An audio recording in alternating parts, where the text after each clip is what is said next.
what your company culture is? Because most organizations think that they do. And they'll tell you about their mission statement, their company values, their employee appreciation events, and posters hanging on the wall. And they'll say, okay, that's great. But you know what? That's not culture. That's surface level. And if you're leading from the surface, you're going to keep wondering why nothing sticks. So today, I want to break down what organizational culture actually means and why so many leaders are working really hard on the wrong thing. Hi, I'm Jennifer, and over the course of my career, I've led teams across education, operations, and business environments. And one thing I've learned is that culture drives everything. It impacts performance, retention, communication, innovation, and ultimately results. If you're a business owner, executive, manager, HR leader, or anyone responsible for leading people, this conversation is for you. So let's get into it. Whether accountability is expected or avoided, and that's culture. And here's the thing about iceberg, the part you can't see is the part that sinks the ship. Think of Titanic. Now I want you to make a distinction that I think leaders sometimes get wrong about their organization. There's a difference between organizational climate and organizational culture. And most people use those interchangeably, but they're not the same at all. Climate is how the organization feels today. It's the mood in the office. It's the energy in the meetings. It's whether people are excited, stressed, frustrated, or optimistic. Climate changes, and it could change daily. It rises and it falls based on recent events, organizational changes, leadership decisions, market conditions, wins and losses. But culture is completely different. Culture is a collection of beliefs, of expectations that remain consistent no matter how difficult things get. It's what people do when nobody is watching. It's what new employees learn within their first month without anybody telling them anything or explaining anything to them.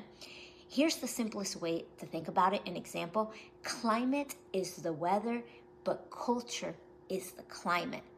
The weather can change tomorrow, but the climate takes years to develop and years to change. You know that if you have curly hair.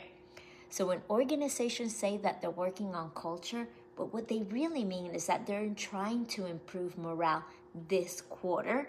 They're working on climate because climate does matter. I'm not saying that it doesn't, but it's not going to create lasting transformation itself.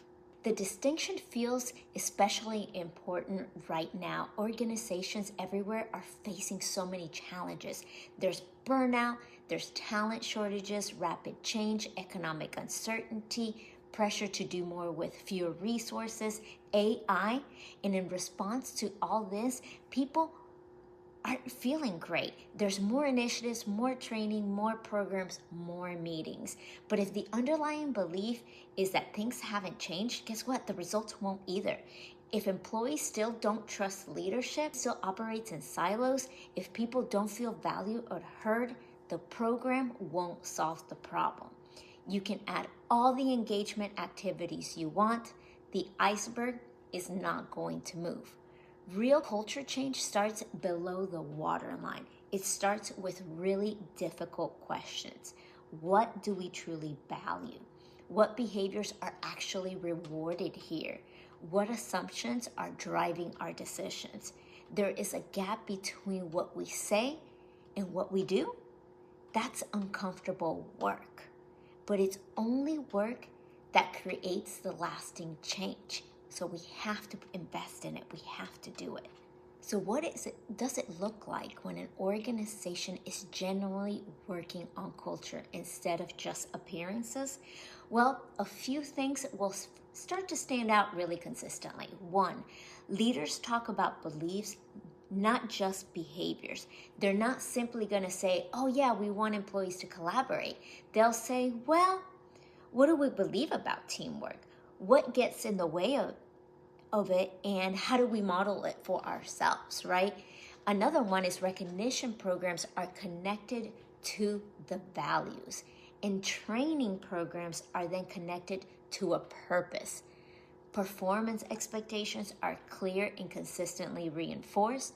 And the most important is that new employees understand the culture quickly, not because someone handed them a handbook, but because they experience it through everyday interaction. The beliefs are invisible in how leaders make decisions, how the team communicates, how conflict is handled, and how success is celebrated. That's what real culture looks like. And the good news is that it can be absolutely built intentionally. I've seen it happen. I've done the work myself. I've helped organizations do exactly that. If you're listening to this and wondering where your organization's culture actually stands, I encourage you to start by asking the one question that nobody really wants to ask. What do people experience here every day? And does it tell them what we think matters? The question is powerful. The answer will tell you everything you need to know, more than any mission and vision statement. I hope you found this helpful. And if you want to hear more about organizational culture and workforce readiness, click on the bio below. If you want to hear more about organizational culture and about workforce readiness and how you can make your workplace even better, click on the link in bio.